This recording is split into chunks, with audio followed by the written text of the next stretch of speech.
When we say DM, is your ability to intercept, defend, and to break down plays a key component of that role? Yeah. Fabian Ruiz Z-Man Cook was the temple controller. So he's in this weird position that, like, I don't even think he really is a DM through and through. But he's not top 7 DM. He's not top 7 CM.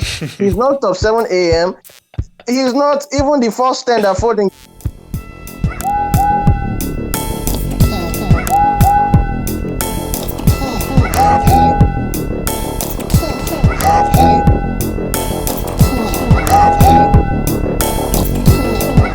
All right. Where does Rodri rank among the best DMs of all time? Are we really doing this? Can we first just say, how did he win Player of the Tournament? Like, that makes no sense. So, Yeah, do it, but I don't understand how. so nobody agrees that he should have won Player of the Tournament. No, Nah. because his midfield partner was better than him. Yeah, Ruiz was better. How do you Better, like, do better. it? Was he deserving of the Yeah. award, or should he have won the award? You know, if you Probably look Cucurella had a better tournament. Probably. I wouldn't go Okay, that okay. far. That's going Okay, let's chill. Okay. Kukurea was good, but let's go chill. too far. Okay, so are we saying that Rodri doesn't make a top 7 list of DMs of all time? No. Top He 7 doesn't. DMs of all time, bro. A DM that cannot defend very well. What kind of DM is that?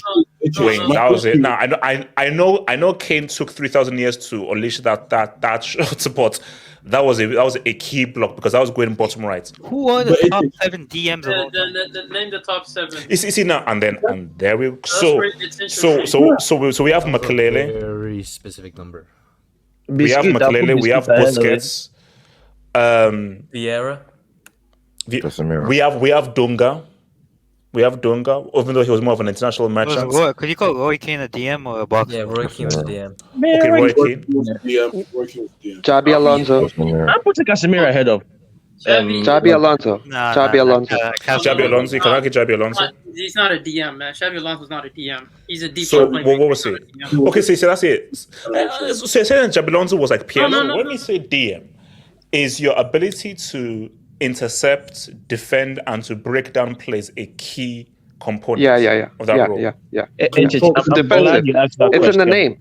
It's in the name. It's defensive midfielder. Yeah, but a lot of things don't go as planned. That is why I'm a little bit like, well, should I put Rodri in there? Because if we are talking about based on the name, but a lot of things don't go based on the name. Like, Rodri gets stunned a lot. He gets stunned a lot. Yeah. But at the same time, how many DMs are popping up with crucial goals as much as he is? No, the best. But the question is DM.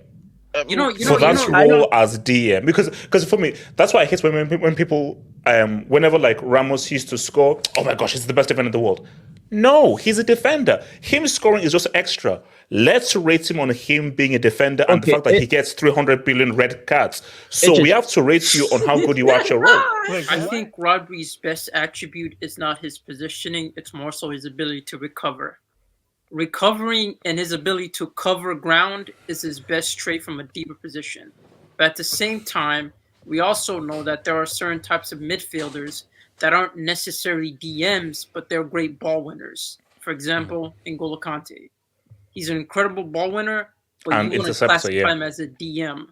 So in a sense, when it comes to defensive attribute, I put your positional awareness in a defensive, in a deeper position, higher than your ball winning consistently, because there are incredible ball winners that just weren't DMs. The DM is such a very unique position. Exactly. It's a very unique position. This is the thing about the defensive midfield position. I think a lot of the times we're kind of conflating about, well, a position needs a very specific thing. If you're going to judge a DM just based on defensive attributes, just because it's a name, you can view positions just mainly being where their location on the field is as well. So it is a midfielder because they're in the central, near the second phase of the field, but they're also on the defensive end of a formation. So that's why it's called a defensive midfielder. It doesn't necessarily mean that they have to have defensive attributes as a primary way of judging them. No. And also, Ricardo, perfect example, number 10 now. You have your playmaking 10 and your goal scoring 10. So yeah. So for think DM is such a weird position because you do have what people like to say a destroyer, which is more similar to like someone like Casemiro, for example, right? Someone who just breaks a play and whatever. And then obviously you have your deep line playmakers, whether it be Pirlo. Because remember, Pirlo technically on position wise, he was a defensive midfielder at Juventus, but he was not really a defensive midfielder. But his position was that, but his role on the team, he was a deep line playmaker. I don't know, because a lot of the times he's obviously going to be compared to Sergio Busquets, for example, right? And I think Busquets is the perfect example of your modern day, or at least your not modern day, but like when you're talking about a possession based system, Sergio Busquets is kind of like the mold, right? Where do you rank Sergio Busquets? But I hold him very high in regard. I think he's the best DM I've ever seen, in my opinion. But then again, can you really judge him the same way you would judge the German dude, the Lothar Matthäus or Mikelele? Like they're DMs, yes, but they're so different in type. You see that, and also, do you know what the key? And this is the key difference. It's him that has loads of possession, and it's him that gives away possession. So, if Busquets gets put in a team that doesn't hold on to the ball a lot, how does he look? How does Makelele now look if he's not put into that Barca team? So what Makelele is now needed to do in a team that recycles position a lot more because they are playing a lot direct is different, as opposed to someone like Busquets where you know for sure you're going to have at least 60 to 65% possession. So what you're required to do with and without the ball is different, as opposed to what Makelele had to do for France and for Real Madrid. Yeah, when I look at Rodri, like, what does he really have over Busquets? Really, I'm just being dead ass. Like, he's a better goal scorer, like putting the ball in the back of the net. Yeah, for me, I think all I'll give him is shooting.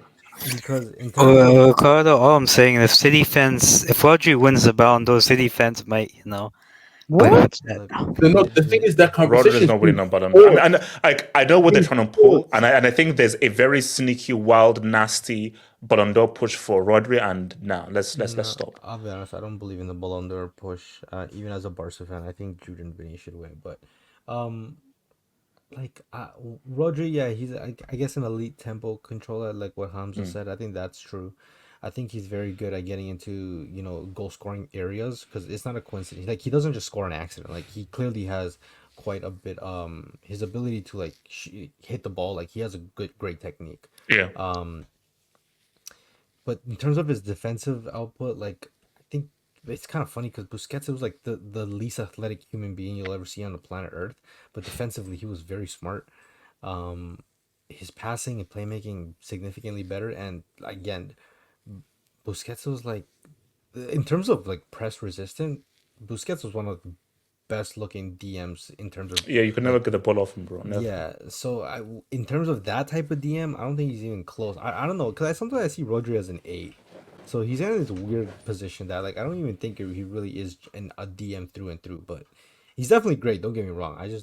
If we're saying his clear cut best attributes towards the average, not the average DM, but in terms of the all-time great DMs is goal scoring, then yes, I think that's the only thing he has. Because let's be honest, if you compare his goal scoring to every other DM, he's probably the best at that. But that's not really relevant to the position. Anyone want to talk about it? Yeah. Can I speak after Zeman? Yeah.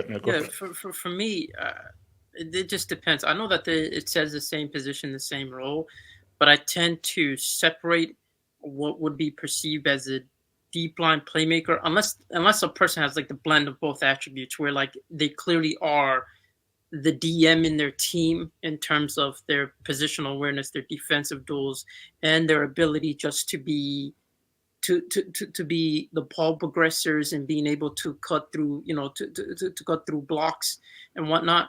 Then I understand in terms of a player that has that type of blend for someone like Sergio Busquets, but majority of players, I don't think they have that type of blend. Like if you ask me what Pirlo is, I don't perceive him as what's perceived and what's defined as what a DM is. For me, he's more of a playmaker. That's what he is. That's his best attribute. It's playmaking. He was never the DM. He was never the out and out DM for his team. You look at players like Xabi Alonso. I think he's more out and out the playmaker for his team. He had incredible passing range. I wouldn't perceive him as being the out and out DM. Now, for me, what you classify as a DM or what you would say is a DM is a person that has great defensive awareness, that can read the game from a defensive position, that's always good at just being able to predict the next run, your interceptions and your ability to win duels as well. But more so than that, I don't think Rodri is a great tempo controller. I don't think. You don't think so? I don't think he is, because when you think of a tempo controller, and when you think of like particularly all time, so what you associate with a tempo controller, I think this guy, he can make a pass, but out and out. Look at for example, right? Fabian Ruiz Z-Man Cook was the tempo controller. For me, he was the out and out tempo controller. He was the one that was breaking down passes, that was able to break down presses and was able to distribute. So are you saying Rodri is a hype job that we've been lied about? No. For me, Rodri, in terms of what makes him a good DM, in terms of why people rate him so high, it's because his ability to cover ground. I think that's his best attribute. It's his ability to cover ground, and he might not necessarily be the best at. He could read the game defensively, but I think it's more so his recovery. You have to remove that DM. Just say midfielders that played, I guess, deeper in the field. Even that said, he's not even really playing deeper lately over the past couple of years. I don't know. He's not top 7 DM. He's not top 7 CM. He's not top 7 AM. He's not even the first 10 that Foden gave us. Maybe Rodri is the first defensive midfielder. I don't know. Pep is doing wonders at City, but that doesn't change the fact that he's a good player. But I guess because he doesn't really fit any particular mode, we can't really rank him. To watch the rest of this vid, think about becoming a Football Hut member. If you're a desktop merchant, just click on the join button below, over here. Or if you're a mobile phone merchant, just click on the join button below the video over here and join the true elite content crack addicts. Peace.